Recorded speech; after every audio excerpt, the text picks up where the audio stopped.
Avowed is a confusing game. Possibly too confusing for its own good. It's a fantasy RPG made by Obsidian with ostensible comparisons to Elder Scrolls, yet it's very obviously not trying to be a sandbox RPG like Skyrim. But that's not what I'm going to talk about either. In the wake of Avowed's release, I've seen a lot of commentary on the quality of the game's narrative, and specifically the consequences, or lack thereof, of the choices. Because if there's one thing Obsidian as a game studio is known for, it's incredible bugs. Wait, no, not that. It's their complex and meaningful choices, branching narratives and reactive worlds. The studio behind Fallout New Vegas, Pillars of Eternity, and Knights of the Old Republic 2. Games with reactive worlds that remember your choices and let you actually shape the world. But with Avowed, I've seen many voices say it completely lacks that reactivity. And I've seen many others say it actually has great choices. They're just too nuanced for players to notice without a big, "Your choice caused this" sign flashing on the middle of the screen. So I wanted to set the record straight and delve into the game to find the truth of the matter. Are the choices in Avowed meaningless? Or are they just too well hidden for unaware players to realize? The true answer is somewhere in the middle, so my goal here is to explain that nuance to the extremes of both sides. Because it's one of the most reactive games I've ever played, but also has some real flaws that make that reactivity not land as well as it should. And if there's one thing I know about gamers, it's that they love hearing opinions they disagree with, so I'm sure they'll love hearing me explain the opposite perspective and have only rational, positive comments to give. Right. But nonetheless, that is my goal, so I hope you give this a fair shot, because I want to get people who call the game unreactive and lament the lack of choices that matter to understand just how much choice is actually going on behind the scenes. And I want to get the people who don't understand why people are unimpressed with the choices and consequences to understand what's missing that leads to that empty feeling. Before going any further, I want to make it very clear that this is not a comprehensive full game analysis or even a review of the game. So while yes, the exploration is great and the combat and loot has its quirks, I'm not going to be discussing any of those aspects of the game beyond the choices and consequences, unless to comment on the nature of choices within those elements. That also means I'll be showcasing spoilers, but not directly discussing any narrative or plot beats except to comment on the ways that choices shape it. And in case you're even slightly worried, I won't be discussing the endings or even the epilogue until very late in the video, at which point I will have a dedicated spoiler warning. Some other pieces of housekeeping: I've finished 6 playthroughs and created and loaded countless save points inside of those playthroughs as well, in order to look at the impact of a lot of different permutations of events and choices and quests.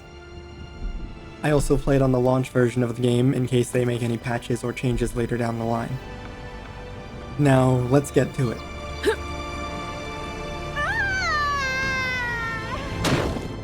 I said Avowed was confusing, and that's not because every NPC is dumping as much lore as they possibly can onto you in every conversation, though that certainly helps. But no, I meant that the game has a lot of choices. Far too many to keep track of every permutation and to check every possible circumstance. But after doing a thorough investigation, I've come to a few conclusions based on the through line I've seen from the way the majority of those elements are handled. And the first conclusion is that Avowed has an incredible amount of choices. From minor ones like asking for a reward or not, to massive ones like destroying a town hub or not. There are the big, ending-defining choices you'd expect from an RPG, but also this vast array of minor choices that are actually different. In nearly every quest there will be at least a few different ways to resolve the quest, sometimes by betraying the quest giver or resorting to violence, but there's usually some extra shades of options in there too, and a lot of these might not be readily apparent to someone who just played once and moved on. Because there's a lot of games that give the illusion of choice when really all the dialogue options lead to the same outcome, but that's not the case here.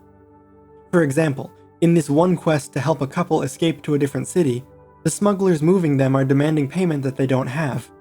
I can show up and offer to pay it myself, and that will solve the quest. I can also use my stats to argue my way into getting them to do it for free. If you aren't diplomatically skilled enough, you can also just kill them all and take the boat to use yourself. That's 3 different solutions to the same quest. There's even an optional 4th path where instead of helping them, you turn them into the local guards and collect their bounty. And most quests are like this to varying degrees. But there's something even more subtle that actually elevates Avowed's quest design too, because almost every quest has multiple different starting points. In case it's not clear what I mean, let me explain. In a typical game, The way to start a side quest would be to talk to the particular NPC who is the quest giver. Sometimes there might be multiple bounty boards you could get the quest from, but it's still the same core quest. However, in Avowed, nearly every quest will be structured differently depending on how the player discovered the quest. In the Emerald Stair, a farmer gives you a quest to investigate a lake where you meet a mysterious old man who tells you to dive into the lake and recover a meteorite for him. Then you have the choice of which character to give the rock to. But you can also find the lake without ever meeting the farmer, and in this case the quest will never even mention the option of giving the rock to someone else. In fact, the farmer isn't referenced in the quest objectives or the text of the quest log at any point during this manner of completing it. The player would never even know that this other completion path existed. And if it's not clear, this is the first major way that the creative design behind the choices can be entirely missed by many players. Not every quest has this exact hidden structure, but many do or have variations on it. The aforementioned smuggler quest can be started by finding the couple in need of smuggling, but also from a friend of theirs inside the city who is looking to help them. In this case, this doesn't change anything other than the framing of the quest, but the game still accounts for it, and that's a bar for dynamic quests that most RPGs would fail to pass. And again, I'm not just selectively choosing the few rare quests that do that. Almost every quest has some version of dynamic start points. This quest to investigate a cave can come from the soldier who escaped, or a woman asking guards for permission to enter the cave. This quest to pick up shady drugs can start from the townsman who asks for them, or from the workhand who traffics them. This quest to rescue a kidnapped woman can come from her friend asking for her, or from the ogre who took her asking for help. This quest to help Dehengen find her soul twin can come from her in town, or from investigating her house and discovering some weird things. Okay, I'll save you from having to hear me enumerate every single one. I think you get the point. But that leads me to the next area of impressive reactivity: immersive dialogue. On that last quest I mentioned, helping Dehengen, you find a mural in her house upon which you can have a confusing conversation with Kai. But if you spoke with her in town first, you'll have some more informed comments to make about it. And if you read her journal in the other room first, you and Kai can both make reference to the information that was in that journal as it relates to the mural. The order in which you find things not only matters, but tangibly impacts the dialogue options you have, and also what your companions say, even in response to the same dialogue choice. And this kind of subtle but dynamic commentary is littered everywhere in the game. It's probably the single most impressive aspect of the game. Because if you approach Dehengen's cabin without meeting her, Kai will comment on the house being Dehengen's since he knows the area, and will remark that it looks oddly run down, and that it's weird that Dehengen would let it get to this state of disrepair. But if she gave you the quest to visit her house, he will have an entirely different line of dialogue since he knows that Zarops have invaded it. Listen. This is Dehengen's place, or was. It's the Zarops now. The difference is subtle, but it clearly represents the different states of the game world and a proper reactive handling of it. When you read her journal, Kai will comment that it doesn't sound like her and suggests searching for her to see if she's in trouble. But if you've already met her, he has a different, less concerned line to say about it. If you have already been to her cabin, you can mention that to her and she will react properly. The game keeps track of your actions and choices properly, and remarks on them properly too. There's a dozen more points of dynamic dialogue and remarks from that quest as well, but again, instead of wasting your time showing every single one, I'll just showcase enough for you to understand what's happening. Because the important part of what I'm saying here is that none of these voice lines scream in the player's face that they've made a choice or done something different. The game just casually handles dozens of dynamic moments in such a sensible way that it doesn't stand out as being dynamic at all. That's just obviously what Kai would have said approaching Dehengen's cabin. You would have no clue that there were multiple different recorded lines to account for different levels of in-universe knowledge unless you went back and replayed the quest multiple times. And those lines are so subtly different that even a shrewd player might not catch that there was a difference having seen both. But it makes sense, because there's no reason for Kai to have some dramatically different response that screams to the player that he is reacting to the player's choices. Even more than that is that this player choice being remarked upon is a gameplay-based one and not a menu-based one. The player didn't select the option to go to the cabin or Dehengen, they just naturally found one or the other. The choice being remarked upon is the actual action of the player, not some dialogue-based option selection. Many players won't have even realized that they made a choice in the first place. They would probably assume, like most games, that the Zareps and journal just don't exist until the player gets the quest to go there, and that there's only one way for those things to be discovered. In most RPGs, going to the place of interest before talking to the person who starts the quest would prevent you from interacting with the quest's related stuff there. The mural would still be there, but the player would be frustratedly trying to figure out how to interact with it before realizing it's quest locked and that they have to come back later once the game tells them that they can go there. But here, that's fully accounted for. And this is one of the first quests in the game, and a relatively simple one at that. As the game gets longer and the story's more complex, there are more and more dynamic variables to keep track of. And Avowed handles that incredible volume better than possibly any game I've ever seen. Near the end of the game, there's a conversation with your companions where they are talking about their respect for you, and Yotsley says, I thought you could have been more helpful personally. This seems like natural banter, but it actually is directly tied to a quest from 30 hours earlier where you help her grab a pot from a high ledge. If you didn't do the quest, she makes that comment. If you did do the quest, she agrees more strongly that the player is being a trustworthy person. These random tiny comments directly remarking on your choices and what you did are littered everywhere in the game, and again, unless you're like me getting super nerdy into tracking the minute differences, a normal player would probably never realize that these two things were correlated. They would just assume that's the default and only voice line used there, and not some dynamic trigger tracking your progress from almost the beginning of the game. On the topic of these dynamic voice lines, the regular voice lines are also shockingly variable based on your choices. Anyone that has played Fallout 4, for example, knows well the way that 3 different dialogue choices all lead to the same response from an NPC. The response is carefully written so as to make sense as a response to all possible choices. Sometimes there is a single bonus line to ease that transition before getting back to the same exact response you are always going to get. In Avowed, that's pretty rare. Sure, most responses still lead to the same general progression of the conversation, but there will actually be 3 unique responses to the 3-player dialogue choices, often not funneling to that one generic NPC line at all, but instead being 3 different progressions of the conversation, and sometimes those other options actually do go into different conversations. Sometimes there will be a skill check to have a peaceful resolution, and 2 other options. One will lead to you being attacked, but one will lead to another round of dialogue options with a different skill check that could lead to a potential peaceful resolution. This is again the kind of thing that is easily missed by someone who hasn't seen the other options, especially since we are so used to the generic way that most games handle it.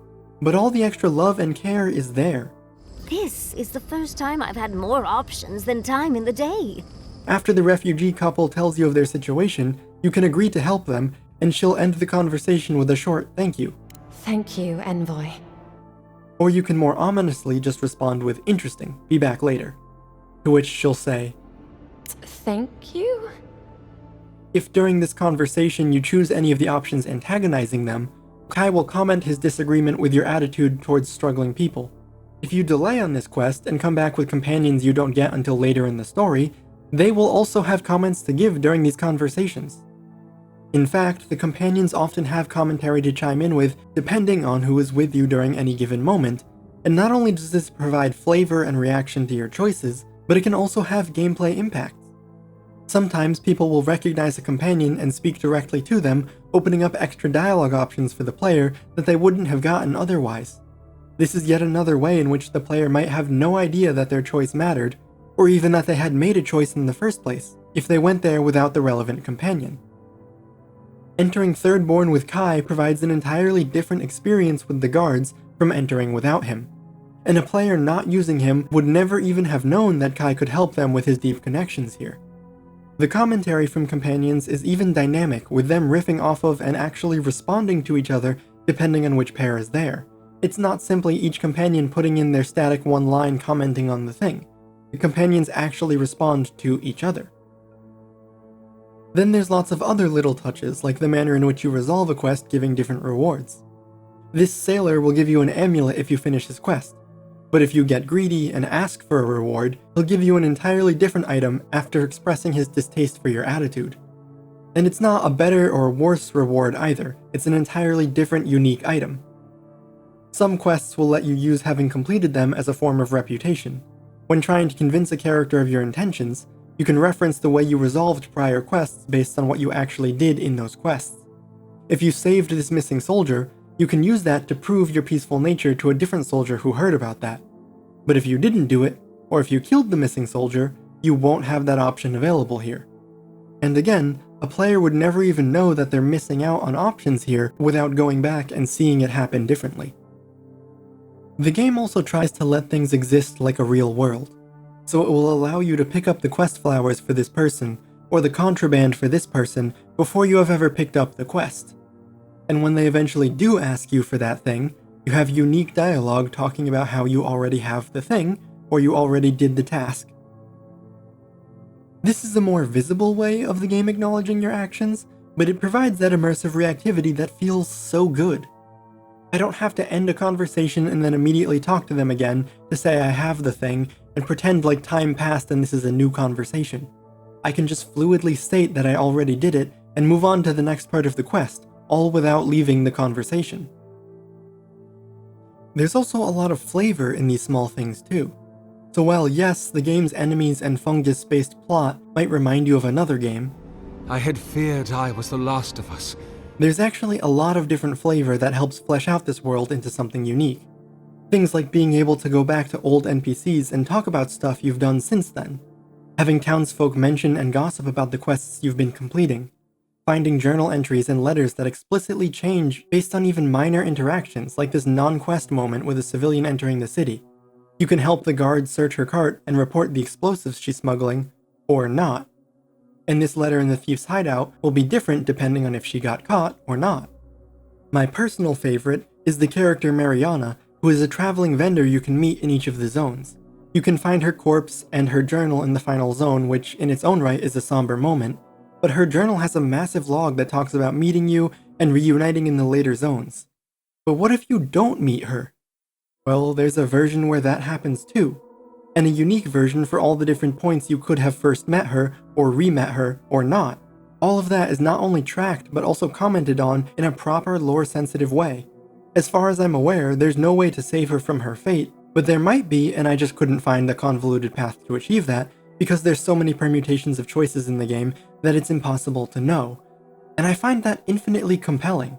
The wonderment of what could be different is oddly far more compelling than actually doing a replay to experience and find out what can be different.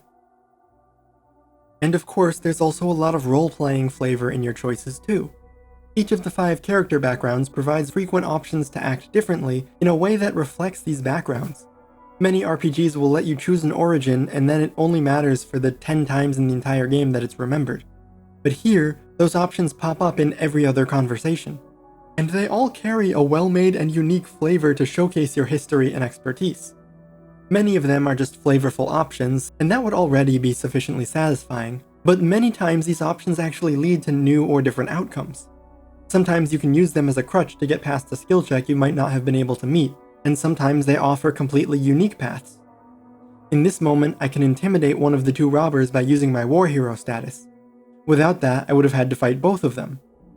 In this moment, I can defuse this bar fight from happening, again due to my war hero status. At other points I can use my noble status to get extra money from a quest, or I can use my court augur status to skip past an intelligence skill check since I'm already familiar with those arcane details. It's not completely reinventing the quest, but it provides a real tangible impact that my character and choices matter. And on that note, there's a more subjective element that I want to praise here too. Not every skill check option or special origin option is actually good. Sometimes they give you an extra option to mess up the conversation. In almost all RPGs, having a special dialogue will be a guaranteed good outcome. So players gravitate to just choosing them regardless of what they actually want to do, or maybe without even reading the other choices. But here, the systems encourage the player to actually pay attention to the characters and the situation. My might stat is very high, so I can flex in front of this scientist showing my bravado, to which he will reply, "Ah, I assumed I was speaking to a colleague. I see I was wrong." And then the conversation will end. It's another reminder that these are supposed to be real people's reactions. Sometimes being perceptive and asking about something fishy will just cause anger or reveal your antagonistic relation, when instead it might be better to keep it to yourself and investigate on your own.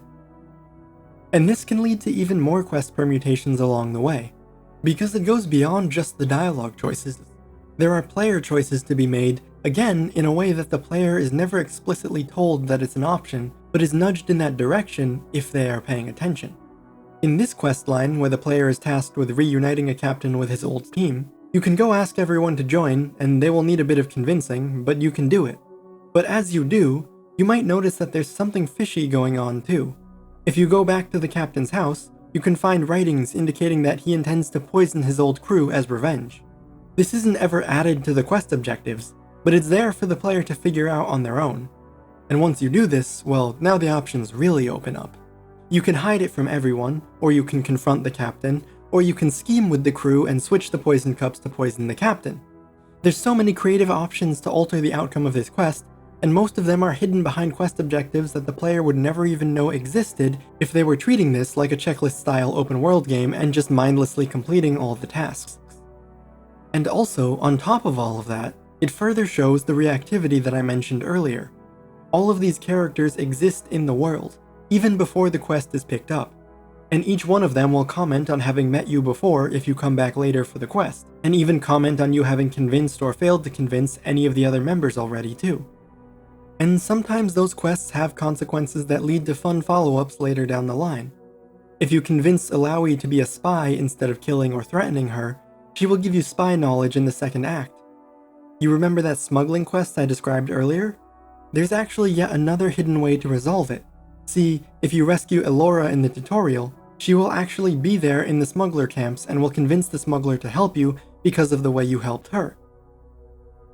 As an example demonstrating not only the reactivity, but also the dynamic conversation structure I mentioned earlier, let's briefly break down this interaction here. If you didn't rescue Elora in the tutorial, the captain will instead mention that they heard you sailed into that fort. You can lie and say no, and she will move on to business. Or you can say yes, at which point she will have follow-up questions. At which point again you can lie and get on to business, or say that you did see Elora. She'll ask even more questions where you can again lie and get on with it, or admit to killing Elora, starting combat before you've even discussed the actual quest you came for. And if that wasn't enough, before getting to that point, you can choose to introduce yourself by mentioning the quest people, or with a more generic line that prompts more follow-ups from the smuggler. And every single one of those options has a unique voice line in response to it that actually fits the option selected. Awful way to go. But thank you for telling me. And again, this type of subtle care for each choice is not only present everywhere, but is also the kind of thing that a one-time player would never notice. The game doesn't put a big sign letting you know that this dialogue is directly responding to your actions and choices. It just naturally happens in a fluid way that doesn't feel like the game forcing your choices into preset funnels. This is probably the single biggest and most noticeable point of praise I can give the game. Everyone seems to react to what you do in some way. Everyone has a comment on something you did or somewhere you went. Whether that's discrete dialogue choices you made earlier, the way you chose to complete a quest, or even just commenting on actions that you as a player do outside the scope of a dialogue. Your companions love to chime in and give their take on what you did. Quest givers will shout rudely at you when you walk by if you screwed them over. Those two people you were smuggling out of the city will be in the later city to have a short convo catching up on how you helped them. This guard will yell at you for running right by the area she is protecting. Hey, get back here! And if you come back to chat later, she'll remember that you did that and scold you for it. This flavor commentary is non-stop on everything, and I cannot praise this enough. I love when games actually acknowledge your actions, and it takes a lot of effort to implement this kind of intricate system. You could have just walked around that wall! Unfortunately, despite everything that I just described, there is actually a lot going on here that makes all of that reactivity not quite pay off. So it's time to switch over to the critique half of the video and explain that perspective. I want to be clear here. Anyone upset that it isn't Skyrim is wholeheartedly missing the point. The game is not a sandbox RPG, and it's readily apparent that it's not trying to be. But it is trying to be a choice-based, dialogue-heavy, consequences matter type RPG, and there's some immersive shortcomings that do make this very reactive world still feel unreactive. It's not so simple as dismissively saying, oh well, people are rushing through it like it's some generic open world game and not paying attention, or that people are stupid and don't realize that their choices really do matter, though that might play some part. But there's something deeper in the game design here that's just not cutting it. There's two core parts to these criticisms. First is that the world feels lifeless and static, and the second is that your actions don't feel like they matter or affect the world. So how can this world that we just covered as being one of the most reactive worlds I've ever seen also be lifeless? Well, it's quite simple really. Every character loves commenting on what you do, but never reacting. They chirp about it, but never do anything. And that's true from top to bottom. Your companions will chastise you for things they disagree with, and then in the very next dialogue start opening up to you in a very personal and emotional way. Their anger disappears the moment that the commentary is done, and there's no lasting or meaningful change as a result. They will stay by your side no matter how good or evil you act. In more egregious examples, Kai can go from screaming at you over the murderous danger you put his city in, to gleefully offering training seconds later. Your companions don't feel like real relationships, but rather extremely transactional dialogue trees and lore dumps. There's no consequence for any of their approval or disapproval other than the immediate conversation about it. And that perfectly encapsulates the issue with a great deal of the interactions in this game. Nearly all choices only have a short-term, immediate consequence within the scope of a single quest, or have a larger impact on something that is no longer part of the game after you move on from it. You can save the refugee couple and you'll meet them later to get an item, but that's it. Otherwise, they just stand there doing nothing for the rest of the game. You will never see them again after that, and they will never show up to change anything either. You can choose to broker a deal to help Juliana with her business, or extort her, and the difference is an insignificant amount of reward money and a couple harsh words. Then you never see her again. There are choices to give explosive mines to the Empire or to the locals, a choice which feels meaningful, like it should result in some battle or scheme later on, but it doesn't. You never hear about it again. In the quest with the meteorite, it's not clear what the consequences between giving it to the farmer or the mysterious man are, and aside from a small bit of dialogue and currency, there isn't a difference or consequence. You will never see them again. Now technically a couple of these characters will pop up again in the epilogue to deliver a small bit of dialogue, but I'll discuss the epilogue in depth later on. The larger point is that the game does a whole lot of commenting on the fact that you did something, but not a whole lot of changing anything. They tell you that your actions had consequences, but they don't show you. Your actions affect the world, but they don't affect the world. I suspect that my enunciating differently doesn't fully make it clear what I mean there, so let me elaborate. Whenever there is a consequence, it is told to you that something happened, but it doesn't actually change the player's game world at all. Killing the thugs in Paradise replaces them with Empire guards. This, in theory, is a meaningful change, but to the player there's nothing different. You can't interact with the old or the new guards. You don't get new access or revoked access to any parts of the city, and it doesn't change any later questlines. And this happens over and over. The choice to destroy the godless temple or cleanse it seems like a meaningful one. You can stop the Dream Scourge entirely, but at the cost of an unknown amount of death. But the actual result is a dozen coffins on the floor in the city. None of the characters the player could actually interact with will die. Every vendor is still there, the quest NPCs are still there, the leader is still there. There is at most a slight aesthetic change, and then you leave the area and never come back. In the other option, the same effective thing happens. Dream Scourge will attack the city gates, causing an aesthetic change, but from the player's perspective, the actual city is unchanged. The difference between saving and destroying the Dwarven Keep is that the NPCs and all of the vendors move outside or stay inside, and then you leave the area and never come back. You don't even lose access to a single shop. The raising or saving of Fior is the one example with some consequence, but even then, the NPCs just move outside, including the bounty board, though only one vendor. You get some commentary on your actions, and then you leave the area and never come back. You lose access to the city, but there was nothing left to do there anyway, and they don't build anything new or change the spot they moved in any way other than some set dressing. The issue is that even the one major event per act that causes actual change is more told to you than felt, and happens right as you would never see the area again anyway. Once you leave the first area, there will be no more quests in the first area.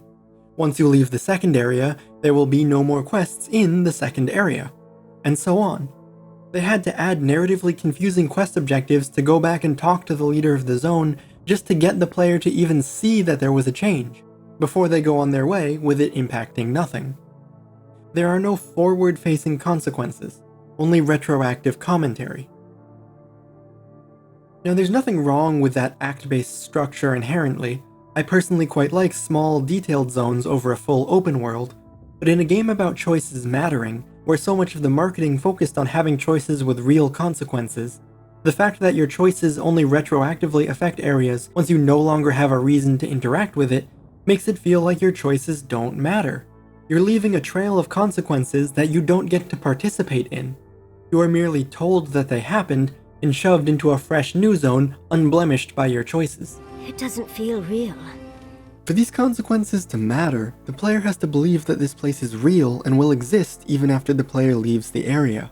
But given that nothing changes if you return, and there is no game reason to ever return, that's a difficult ask. In The Witcher 2, there are two completely different second acts, depending on your choices in Act 1. In Mass Effect 3, your choices through the entire game directly impact which allies you have in the final showdown and how powerful they are. In Avowed, your choices seem to be less about affecting the world you are actually playing in, and more about determining which slides will be in your post-game slideshow. You technically have some wiggle room in how you resolve things, but it rarely ever comes back to haunt you. It's just there to be acknowledged and commented on. Give me a quest where I save a character who then does something later in the game. Maybe they open up a shop I wouldn't have had access to. Maybe they interrupt or change a later quest. Maybe my being kind to some bandits causes issues where I have to come back later to deal with them again. Maybe they blow up part of the city and now I can't access the market anymore.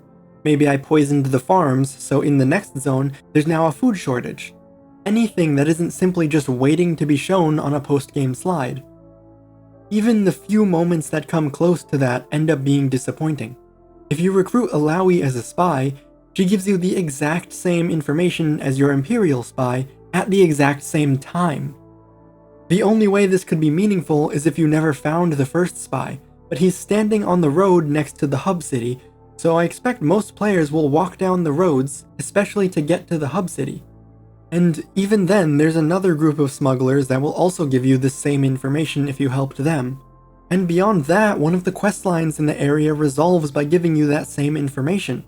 But to top it all off, none of that matters because the information they give you is to find a location that gets marked on your map as a point of interest to visit when you get even slightly close to it anyway. It doesn't matter what choice you made with the rebel leader, the follow-up meeting with the ambassador and Ludwin will be the same. Sure, the dialogue will shift depending on whether you spared him, killed him, or turned him in to be executed, but functionally speaking, the conversation will be exactly the same. The ambassador will give you the same next task no matter what choice you made. Ludwin will scold the ambassador no matter what choice you made. She'll attempt to convert you to her side no matter what choice you made, and then you will be sent to the next area no matter what choice you made. The dialogue does an incredible job of reflecting the choices you've made, but the game never does. Once the characters are done commenting on your actions, they will reset and go back to advancing the quest as per usual. Even in the late game, if you destroyed the godless temple, the dwarven leader will lambaste you about it, before resetting and going back to advancing the quest as normal in the exact same manner they would have if you had done nothing. Much like how your companions reset to neutral as soon as they are done commenting, so too do the NPCs and quest givers. The captain that yells at you for running past her guard post will not do anything about it. She won't attack you, she won't arrest you, she won't file a complaint with the ambassador, she won't even move from her spot. And if you do go back to be scolded, she will immediately reset once she's done and treat you like a helpful party and give you the quest as per usual. You can talk to a quest giver about how they were robbed and need food, end the conversation, steal all of their food and belongings, and then go off to find the bad guys that robbed them. They won't care at all that you just robbed them, even though that makes you just as much of a bad guy as the robbers you're now hunting down. And I'm not saying this game needs a robust police system with wanted ratings and stealing, but it would be nice if the character could start a conversation with me and confront me about robbing them, or ask for their stuff back. They don't have to attack me on sight, but do something. Have some kind of reaction. Maybe they don't want my help anymore. Maybe I have to give the thing I stole back. Maybe I can conversation my way out of it, or maybe just don't have stuff to steal right in front of people asking me for help. You can extort extra payment from many characters, and it just feels so strange to be hired to do a job for the ambassador and then extort him in every conversation only for him to happily reset to normal like nothing happened every time. Then you have moments like Yatsley going, Darling, you are aware I can see you digging through my things, aren't you? as I rob her backpack in front of her. But then she won't do anything or move a single muscle to stop me or ask for it back.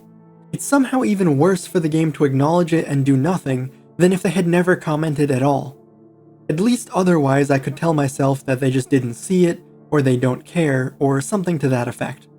But then Yatsley will comment on whether I'm helpful or not based on if I got the vase for her, and not whether I stole her stuff or not. It's not about having a police system or other sandbox elements. I don't think that would make the game better. It's about the immersive dissonance. How can I believe in a world when the characters in the world don't even care about it? One could make the argument that you're a godlike and the Imperial envoy, so people just don't want to mess with you, but not everyone would know that, and not everyone would respect that. Yatsley is sassy enough to not just roll over for me, and certainly some amount of random bandits or townsfolk would be dumb enough to try to confront me. They certainly do in other scripted narrative sequences. But even if that's true, show me. Let me have to argue my way out of it. Let me have to give stuff back in shame. Give me consequences, and not just a different piece of set dressing, if I even notice that. You don't have to build complex game-wide sandbox or simulation systems like police, crime reputation, wanted levels, or any of these massive systems that have to connect with so many other systems. You just need to have some kind of consequence to things. If I steal the only piece of food from a starving villager, have them be dead from starvation when I return. If I steal items from a vendor's shop, have them refuse to do business with me, or have them give me a permanent price hike. There doesn't need to be a broad, intricate game design system in place for there to be consequences to my actions. These are easily implementable things that require little to no thinking about the broader game systems before adding them in. Designing a whole police system or stealing versus non-stealing system is a very difficult and time-consuming task for the devs, and creates a plethora of new issues to account for. It's an entirely different design space being opened up. Envoy, be reasonable. This is not a good idea. Give these people an ounce of agency, and there's no telling what they'll do. By contrast, adding in a singular reactive consequence to small actions here and there brings none of that baggage. In fact, that kind of individualized reaction is something this game already has everywhere, just not in any tangible ways. It's always limited to voice lines speaking about what you did. You won't find any treasures that way. If you really wanted to do something cool, then you could go a step further and design actual content around these actions too. Maybe stealing that weapon from the crime scene causes the killer to hunt you down later to recollect his weapon. Or stealing that weapon from a friendly character might cause them to not survive the trip to the next area where they would have had a quest for you to do. These are fun, relatively straightforward consequences that feel like they actually impact the world, because they're forward-facing. They don't exist for you to be chastised about later, they exist for you to change something down the line, for you to experience something different based on what you did. When I say forward-facing consequence, I mean something where your actions affected someone or something that actively caused new and different events to happen. When I say retroactive summary, I mean someone saying, "Oh, I heard that you did this." They are just commenting and reacting differently to your previous choices rather than your actions directly causing something to occur. A forward-facing consequence sets up a new event in the future. A retroactive summary is just a judgment of past actions. I want to take a moment to address that this issue is very much an unfair criticism, not because it's wrong, but because the criticism only arises due to the fact that Obsidian tried to do reactivity in the first place. The issues I just mentioned are just as present in a game like Zelda, but would feel a bit silly to mention there. And the reason is because that game isn't trying to be reactive or immersive in the first place. So I want to put in this reminder that the fact that Avowed is doing any of this is still commendable, and the complaints arise because we want the systems to be better, not removed. Most games have none of this reactivity, and I much prefer what we got here to any game with nothing. The number of times characters reference something you did prior is very cool. It's just that the number of times it changes the outcome of the situation I can count on one hand. Now I want to take a look at some of the more immersively confusing elements. First and foremost being Sapidol. Throughout the game you have a constant stream of questions from her seemingly shaping something down the line. You don't know exactly what all these questions are building towards, but you trust that it's going somewhere. Except it doesn't. She, much like everyone else, will have a single line or two acknowledging your harshness or kindness, before resetting right back into business as usual. The only change is a bit of dialogue and a different slide at the end, but also only if you spare her. Killing her or merging with her will render even those little choices irrelevant, as she always becomes evil if you merge. Her bringing up the bear question, and your answer to it, is legitimately one of the few consequences that actually comes back later, and even then it doesn't lock you into anything.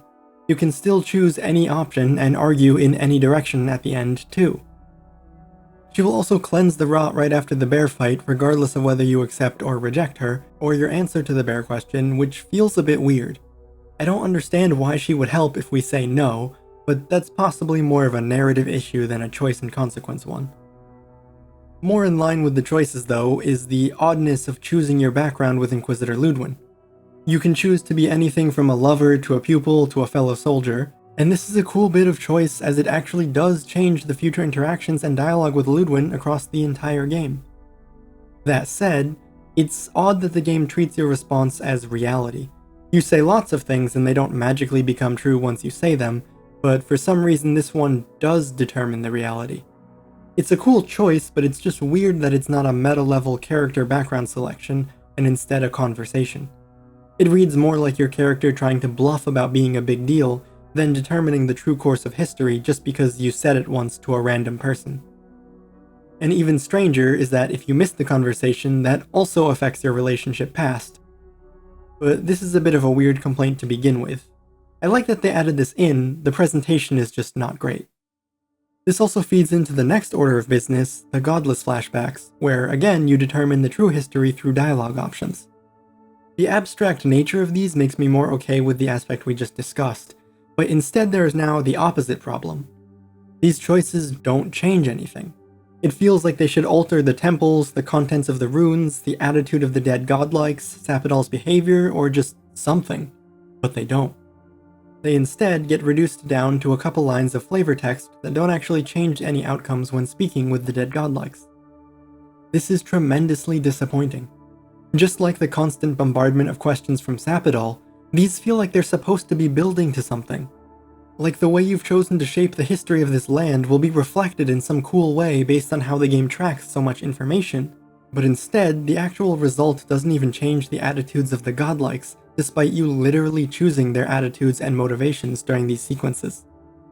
When you speak with them later, they all oppose Sapidol regardless of your choices, and each one has a single line with which you can present to the dead spirits that gets dismissed immediately before starting their trial. Speaking of the trials, the first trial is one of combat where you just fight a lot of enemies. Boring, but expected. The second is a trial of dexterity where you have to dodge all the traps. Much more fun, especially given that I was able to use my reward from a totally unrelated questline to completely negate half the traps in the area. It made me feel smart and, more importantly, rewarded as a result of my prior actions. But then the third trial is... I'm not even sure what it is, they refuse to name it. And functionally, you just fight 3 mini-bosses, so I guess it's just the trial of combat again. But the reason I bring this up is because it could have been something more. You see, during the conversation, you can use the knowledge of the godlike's history to convince one to leave. But just one. It can be any of the three depending on which memories you visited, but no matter how many you visited, you only get one. No matter how I tried to change and shape the histories in all my playthroughs, I could never avoid combat entirely. I could never do anything more than removing one enemy. In a game about choices and consequences, this is the perfect moment to allow the player to have shaped the godlikes to be peaceful or hostile, and have each one independently decide their choices based on the choices we mentioned earlier. And it would work doubly well, as now the duplicate combat trial could be one of history, one of conversational skill, of consequences. But instead, it doesn't do anything like that. Instead, it's yet another disappointingly unreactive moment. Or, I should say, with surface level reactivity. And that's the problem. It's all surface level. Even the massive choices that feel like they should be world-changing are surface level. You're being told that you've changed the world, but the actual world that you as a player experience and live in hasn't changed. If you kill the rebel leader, then the rebels in Act 2 will be pissed at you before resetting and chatting with you normally in the exact same manner they would have if you had spared the leader. Until you show up later to do the quest involving them, in which case you can lose out on 2 of 4 resolution options for that quest. This is unironically probably the single most impactful and forward-facing consequence of any choice in the game, but even then the actual non-lore result is just a slightly different quest reward. It doesn't actually matter if you spare or kill them all, they won't be seen again. When you meet with Ludwin atop the mountain, you can choose to fight her as a boss, or side with her and skip the boss fight. But before doing this, she will first recount your major choices, and if you didn't side with her enough, she won't believe you and will fight you anyway. That is cool in that it's an actual consequence of your choices, though it's a bit boring as it's again another retroactive summary instead of a forward-facing result. Sounds like Ludwig's prepared a list. And the consequence is simply that you just do the other option anyway. It's not a unique or new outcome. It's just a different flavor of a way to reach that same result. It also doubles as a poorly formed choice in its own right, as if you don't fight her, she will show up again later as the final boss. But if you do fight her and kill her, she will still show up later as the final boss. It makes sense from a lore perspective, but it's so profoundly disappointing that one of the few seemingly meaningful choices ends up not mattering. Especially because, of all the things, you would think killing a character would surely impact their ability to show up later in the storyline. But even that is ultimately more tell than show. It doesn't actually matter if you spare or kill her, she will be seen again. The player will spend so much of the game waiting for their choices to pay off, to come back to haunt them, but they never do. You never had a choice. Moving away from the player choice type reactivity and more towards the larger world, there's some other elements that play into this as well. You can find several recently murdered people in Paradise, and they all just kinda stay there for days upon days of in-game time.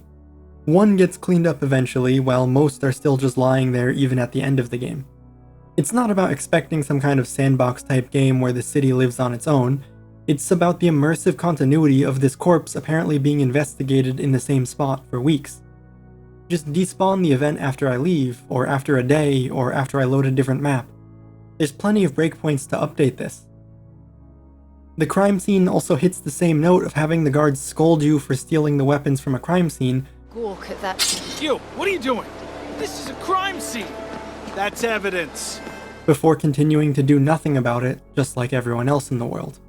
Again, it's weirder and more off-putting to have them comment on it and do nothing than if they just didn't comment at all. Because this kind of immersive dissonance is actually extremely common, not just here but in all games, we just ignore it for the most part. However, once the game itself acknowledges that it's happening, then it brings attention to the problem, and now the player is questioning, oh yeah, why aren't they doing anything to stop me?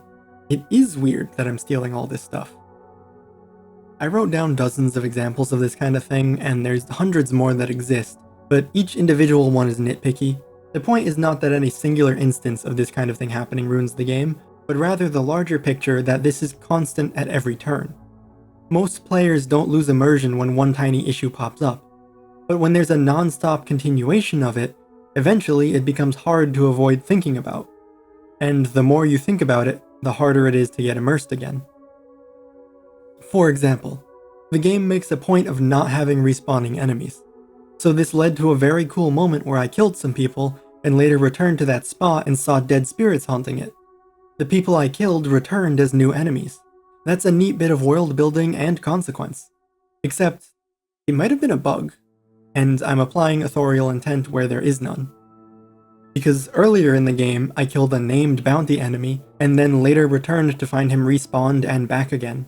And I know this wasn't intentional because upon killing him the second time, he undid my bounty progress back to 4, permanently locking me out of getting the achievement for completing every bounty. He also drops a unique weapon, of which I now had 2 duplicate copies. And this actually happened with several other bounty bosses too. So I know that sometimes the game can just be bugged, and that knowledge can corrupt a player's understanding.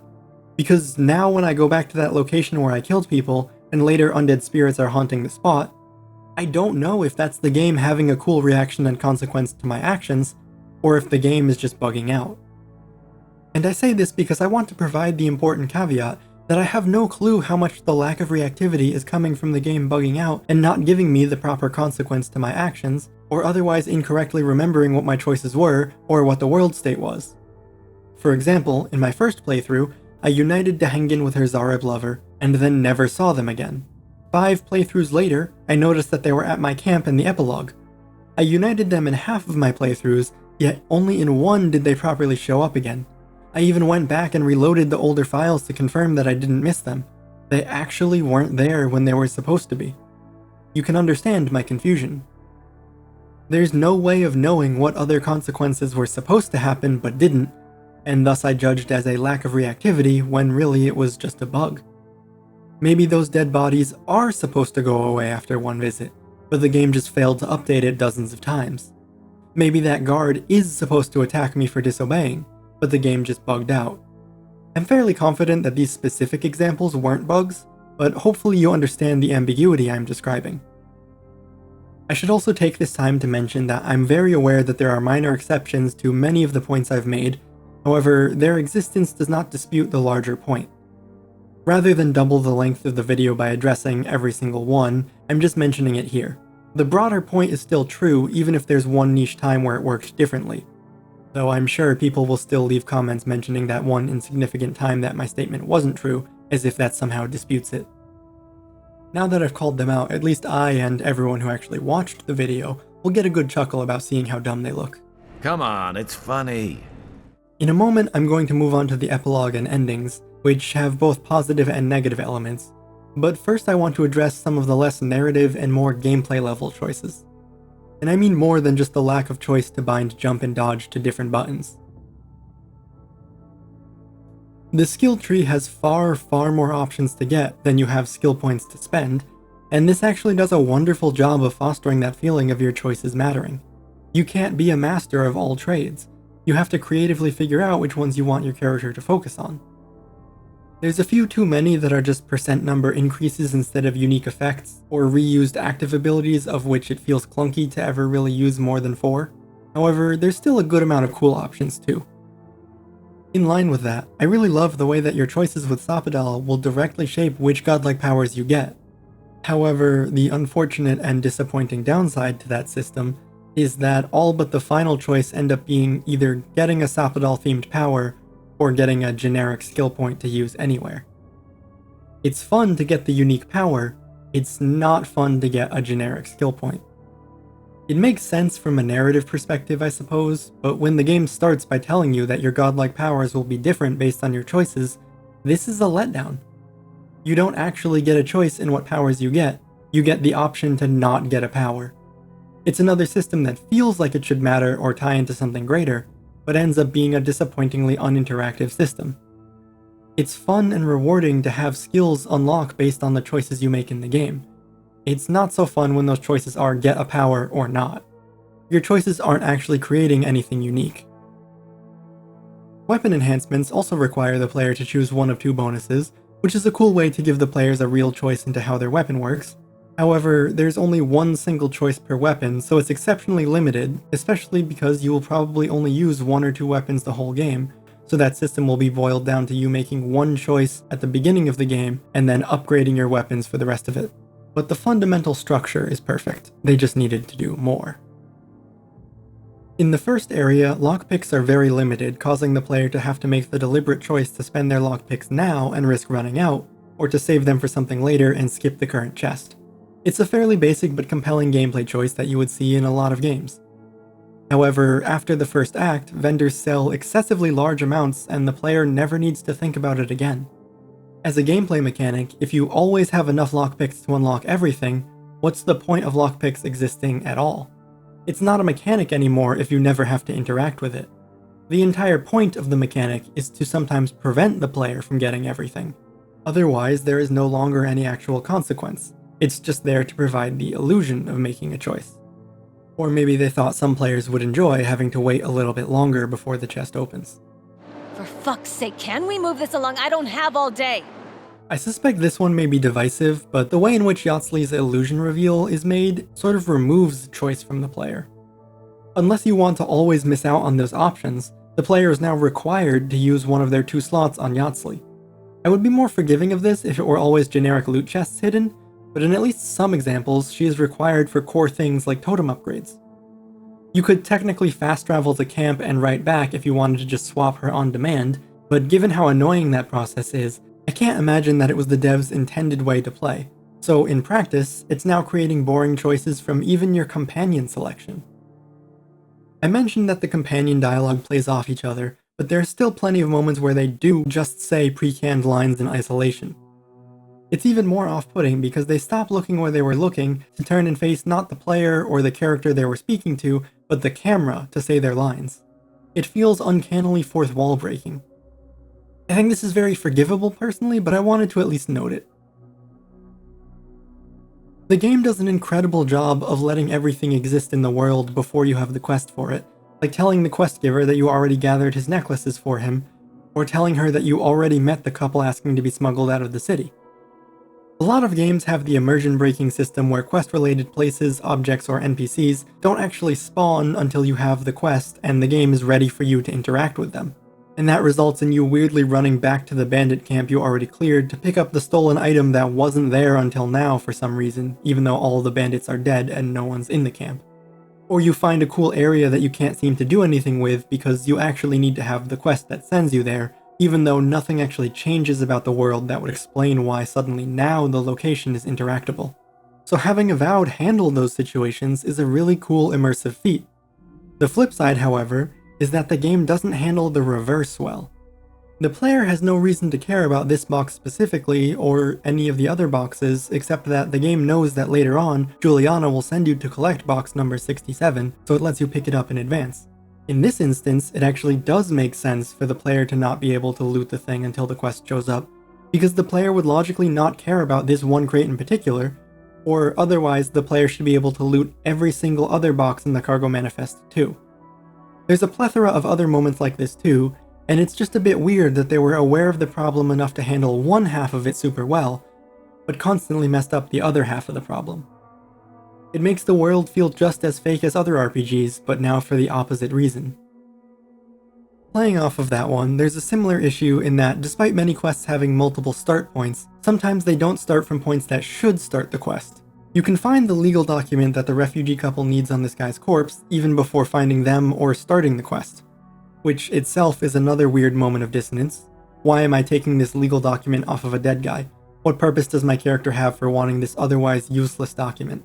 But then it could potentially make sense as a point to start the quest and figure out why this guy was killed and why he had this document on him. However, the quest is not about the dead guy at all. He is always dead no matter what. The quest is about helping the couple, so looting this legal document off of a dead guy just doesn't do anything until you've found the other start points to the quest where they will automatically check off the part of getting that document. Side note, this is also yet another example of the world feeling static and unreactive in that no one cares about this guy being murdered, even the quest people, and in fact his dead body and the blood splattered all over his doorway just stays there no matter how much in-game time passes. Why does no one care about this rotting corpse out in the open right next to this town square intersection? And no one cares that you just ran into a random person's house and looted something off of his dead body, which is especially weird because it's in the zone where the guards don't respect you or your authority and claim to be looking for one step out of line before they attack you, but they don't care at all about you being connected to this dead guy. But back to the quest structure issue. It's a bit of a classic problem where it only stands out because they tried to do more in the first place, but there's many instances where quests handle unrealistically or in logically questionable ways if encountered the wrong way, due to that strict quest structure. Like this quest brokering peace between the Zarips and farmers. The Zarip leader will ask you to go call off the Rangers' attacks by having you go to the farmers to ask the Rangers to stop. It would logically make sense to just go tell the Rangers yourself, but the planned start point of the quest is the farmers sending you to investigate the Zarips, so the quest is forced to resolve by going back to the farmers, even if you never met them and started the quest with the Zarip leader instead.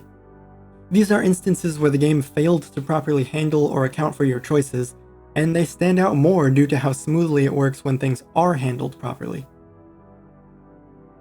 The game's environment is often incredibly well constructed with many ways to reach every destination. To enter this warehouse at the beginning, the player can kill the guards and enter, or lockpick into the back door, or jump down from the roof. There's even some possible dialogue options to talk your way in. The passive player choice of how to act is often forgotten in lieu of the literal dialogue choices, so this world design is incredibly impressive at fostering that more fun action-based choice. This, combined with all the ways to resolve quest objectives, also leads into a different issue of its own, however. Because the game is crafted so as to have a solution for every type of playstyle, it means that there's no real challenge to succeeding. There will always be some way to solve the problem, which both invalidates the entire purpose of having unique skills and traits, and also makes it very difficult to fail anything. Now that might not sound like a problem, but failure is required for success to feel like it matters. If there's no risk of failing, then you only have the illusion of success and the illusion of choice. You aren't choosing between failing and succeeding, you're just choosing which flavor of success you want to have. And since internal consequences from a quest will never affect anything external to that specific quest, the flavor of success doesn't matter. It changes the dialogue you get, and maybe a minor change in the amount of currency rewarded, but it will never change anything down the line. No one cares if I snuck into the warehouse, or if I murdered everyone guarding it. The only thing that matters is I finished the quest. Even the few times a forward-facing consequence does matter in a later quest, like Elora being with the smugglers, or Alawi giving you spy intel, the consequence is not a change in the quest's status, it's merely an additional way to reach that same successful resolution. In the smuggler quest, if you fail the dialogue options to waive the fee, you can offer to pay it yourself. If you don't have the money to spare, you can kill the smugglers, which still lets you successfully use their boat to save the couple. It turns out we didn't need the smugglers to do any smuggling, we just needed their rowboat. Even though there's hundreds of other rowboats in the world that we could have stolen and used. The point is that there is no way to fail to save the couple. You can directly turn them in, but there's no way to try to help and fail. If you fail all the options with the captain, the quest doesn't update as failed, it just waits around in stasis for you to succeed it. To better explain what I mean, here's veteran game designer and director of the first Fallout game, Tim Kaine, to explain what I mean. Since that point, games didn't do what I wanted, which was to allow you to fail at a quest and still somehow succeed. Instead, they just made it so that they're going to prevent you from ever failing a quest. Here's the problem I have with that. That severely limits, in my mind, player freedom. It limits player agency. There's a lot of things that could happen there. And the game's going, nope, I've already decided the one way that this ends. There's sometimes a weird narrative dissonance between dialogue choices and gameplay. Every game has this to some degree, but it still has an impact on the experience. Things like characters commenting on the waste of ritual food, or asking me to recover stolen food. Meanwhile, I have enough food items in my pockets to feed a family for 3 years. This is inevitable to some degree, but due to the choices or actions being commented on, it also makes the times when things don't get comments feel weirder. Things like the Watcher clearly being special, but not even saying hello until the main quest requires me to go there. And then there not being any kind of line acknowledging that I already met her, and the only options being asking who she is and where she is. I already know where she is, and I already know who she is because I already met her. I just couldn't do anything with her. I think this is because there's no quest objective that you can pre-complete, so they never thought to add acknowledgement, but it really threw me off my first playthrough. Or finding the Assassin's Perch naturally through exploration, but not being able to do anything because we need the quest to send me here with Marius. That would be fine if Marius was the one to uncover the thing, but the quest is just to find an object very blatantly and obviously left in plain sight. I even saw it the first time I was there, but couldn't do anything, because the player just isn't allowed to interact with it until the game says so. There's also plenty of times where the game improperly keeps track of things, and so the companions remark about something that they already know the answer to. For instance, I had them make comments about tracks leading off the road after having already found the crashed wagon and survivor, or had them tell me to look out for this person after I had already rescued her. Though these are very forgivable as they're more bugs than intentionally designed choices. And then there's many instances of choices causing unrelated events to happen even when that action shouldn't logically change anything, simply because the quest said it must be that way. As an example, Ranger Dorso is waiting here for a secret meeting, but she only appears there once you find the note about the meeting. You having read the note shouldn't change whether she is there or not, but that is the event that directly causes her to move from her spot outside the city to the meeting location. The note is sitting in this location as a dead drop, waiting for a different person to find it. There's no way she can know if you or anyone else found it, and in fact, her not knowing that you found it is why you can ambush her there. But she also won't be there until you find it, no matter how much time you spend doing other things. If you sprint past Yatsley's quest to get the vase and never meet her, she will still comment on your being helpful or not based on that quest being completed, even though she never asked you to do it. By that logic, why isn't she upset with me over any number of other things that she's done in life but I wasn't around to accomplish for her? A lot of these types of issues are easily dismissible, but they still do exist, so if I'm being thorough, I need to at least mention them. Each player will have a different level of tolerance before things are too immersion breaking for them, and so while these minor things aren't the biggest deal, they still add on to the pile of the larger things we've already discussed. And you never know which one could be the straw that breaks a player's back. Speaking of those larger issues, people don't move. I'm not talking about schedules or NPCs milling about in cities.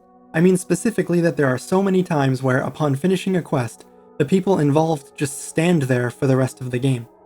I convinced these survivalists that they don't need to hide there and it's safe to go back, and they gave me some of their supplies and then stood in that exact same spot for the rest of the game. I helped the survivors of a desecrated village, and they just stood there in the middle of the field for the rest of the game, sometimes even right next to weirdly respawned enemies. A bug, I think. I cleared this farm that the dwarf asked me to retake, and he stood on the cliff overlooking the farm for the rest of the game. I brokered peace for the outcast wardens to leave freely, and they stood right there for the rest of the game. I freed these dwarves from captivity, and they stood right outside their cage for the rest of the game. There's still a handful of characters that do move, but there's a noticeably large number that just stand there as a weird reminder that your choices didn't really matter here. Or that this area of the game isn't going to be seen again, and so they just didn't bother to update it. You're never going to come back to this spot, so they'll just idle around doing nothing until you move on. For most of these characters, I don't even need to see them again. I'd just like them to stop being where they said they were going to leave. Even when they say they are leaving, the people don't move. And lastly, my first time entering the Deligman Glade, I spoke with the Queen and unexpectedly, for the one and only time in the game, couldn't negotiate a peaceful resolution. I had a real failure. She told me I had killed too many of her kind and attacked. Now, it didn't actually change the outcome, I still got the item I wanted and left, but it felt cool. Finally, my actions had forward-facing consequences. Admittedly, I was a bit confused about what the choice I had made actually was, since there had never been anything telling me I could have not killed the Deligman. But later on I found the quest giver who would tell me to go there, and he mentioned the possibility of a peaceful resolution. So the game did actually set the idea up well, and it was simply my not having found the information yet that caused the consequences. That's basically exactly how I would want a consequence to work, and my only disappointment is that it's still self-contained to just the quest to obtain the heart. Staying allies with the Deligman doesn't come back ever again. There's no new quests or even dialogue opened up from becoming peaceful with them, and their future doesn't matter at all, even as a footnote in the slideshow at the end. Speaking of the ending, it's about time we get to that, so here's your final spoiler warning in case you, for some inexplicable reason, watched an hour of this video before deciding that you care about spoilers. The epilogue takes us back to Paradise for a short showdown with the final boss, but more importantly, that classic RPG moment where you speak with everyone you met along the way who is here to say something acknowledging your actions. Except, there aren't that many people here. And again, I can't fully be sure how much was just bugs not tracking people properly, but there's only a small handful of people you met along the way that are in camp to chat with, and most don't even let you start a conversation, they just have a single line to yell. There were several characters that I was shocked to not find in this area, as they felt more important than many of the characters that do show up.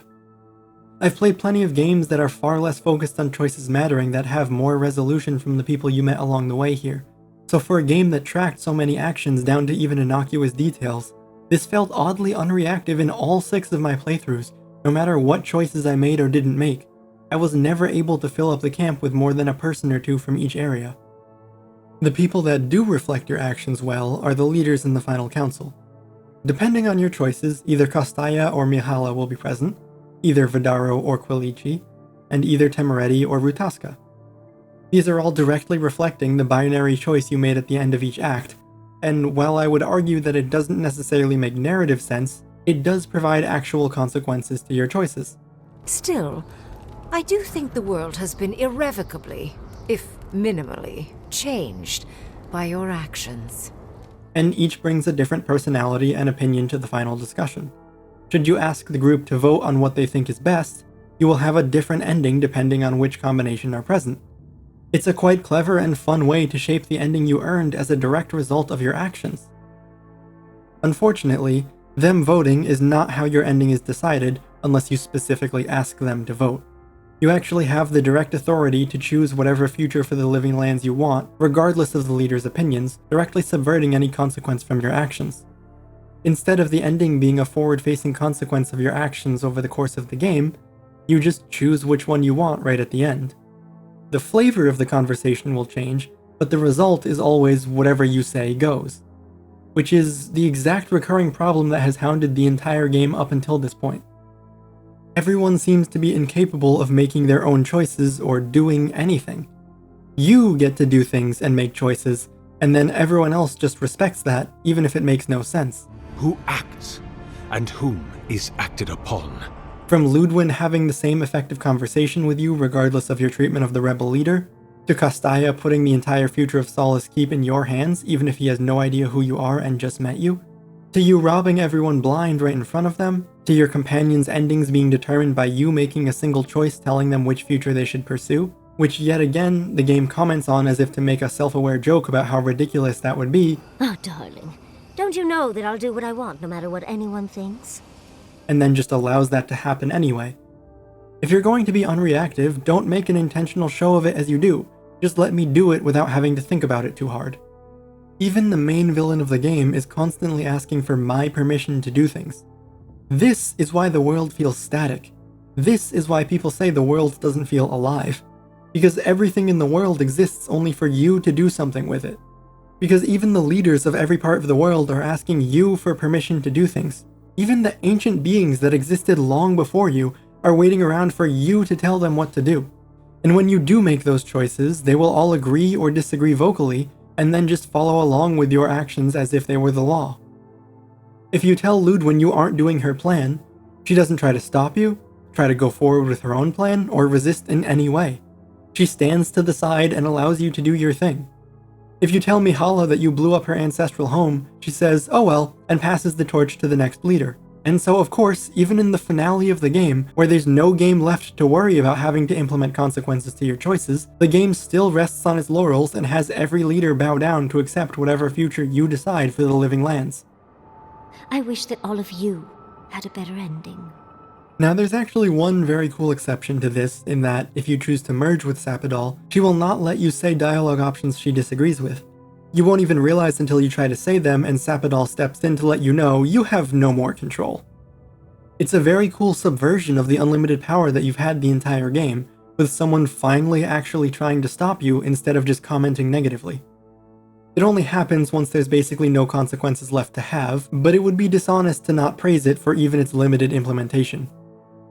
On the topic of Sapidal, you have the choice to spare, kill, or merge, and each choice exists to create a different end slide with no impact on the final area of the game. Even if she is gone, the final zone will still be infested with her giant roots. There isn't even an aesthetic change. I can't help but think killing a god will have consequences.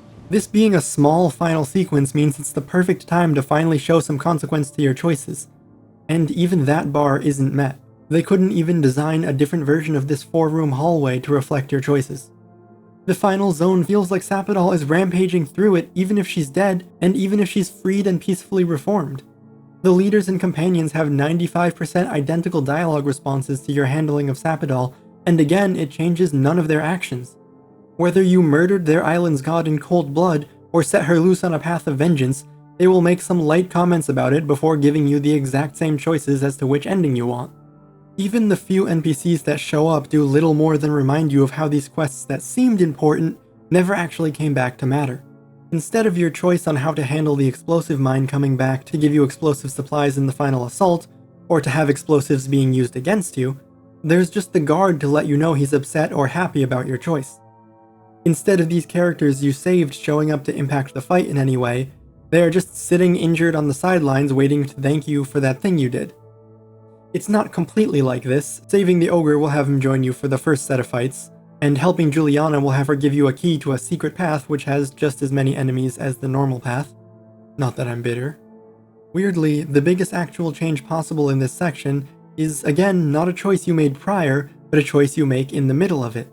Choosing to side with Ludwin will cause all of the Steel Garrote enemies to be replaced with Paradisian enemies instead. You still fight the same size groups in the same places though, which is weird because how does your merely stating your intention change which forces are winning inside, and how do they even know which side you are on anyway? Your companions will also all abandon you in a moment that feels like the game saying, hey, it's basically over anyway, so now we can finally change something, and serves once again to really highlight just how arbitrary and forced their undying allegiance to you was in all the other parts of the game. All of the prior times you can side with Ludwin to do something evil doesn't change their opinion at all, but in this final moment it's the last straw for all of them. Not because this moment is more important than the others, but because it's the end of the game, so they don't have to worry about you not having companions for the rest of the game. It's not a reflection of the way you treated them all game, or the cumulative result of your choices finally catching up with you. It's just the one time the game actually reacts to you mistreating your companions, and it only depends on this one single immediate choice here. Even in the finale of the game, your consequences are just immediate, short-term results tied to this single quest. There is no choice you can make at any point in the game that will change the structure of this final section. The game will continue to keep reactively commenting on your choices as excellently as it has done all game, but it will not change anything about the game itself. No matter how much you helped or harmed the various groups along the way, the tide of battle will be exactly the same. It will not add extra enemies, it will not have different objectives. There is no way to impact the world state in any way, just ways to have different dialogue. From start to finish, the game is constantly either telling you about the things you have changed but can't actually see for yourself, or telling you about the things you are going to change but can't actually see for yourself. Even the literal final line of the game stresses that everything is about to change.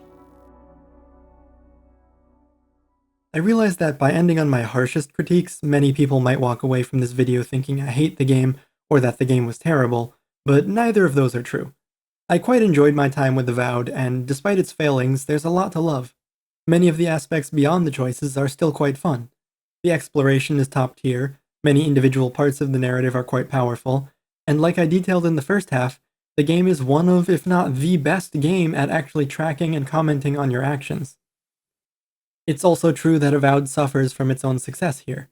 It's being criticized for not quite nailing it, when even what they accomplished here is still miles beyond what all but maybe 5 RPGs have accomplished.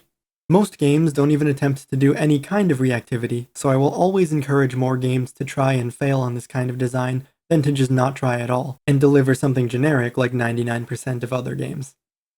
Not that there's anything wrong with an unreactive game, but there's hundreds of those released every year, and it's so rare to see actually reactive games even get attempted. I want more games like this, and the purpose for critiquing these systems is not to discourage, but to make those games better when they do delve into this area of game design. So, do Avowed's choices matter? Well, it depends on what mattering means to you. If you are satisfied by having access to a plethora of choices, and imagining the narrative impact, then they most certainly do matter. But if you wanted them to change your gameplay experience in any way, then they unabashedly do not matter. If you wanted to make a choice and have consequences at some point down the line, or at any point other than right after making the choice, then this simply is not the game for you. But if you wanted to get lost in a fabulously well-built world and pretend to be a character in this universe and care about the world beyond just how it affects you, then this game is wonderful. In this age of social media hyperbole, I wanted to try to bridge the gap so that we can all be a bit less angry and a bit more understanding. My intent was never to change anyone's mind, but hopefully after listening to this, you can understand the other perspective better. Because getting worked up and ruining your day over someone else's opinion on the internet is a choice that really doesn't matter.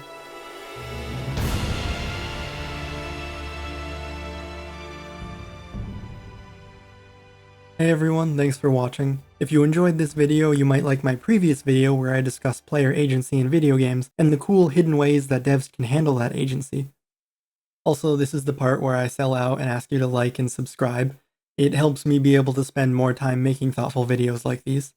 And comment your thoughts too. I always enjoy the discussion my videos bring up. Anyway, that's just my 5 cents. Thanks for watching.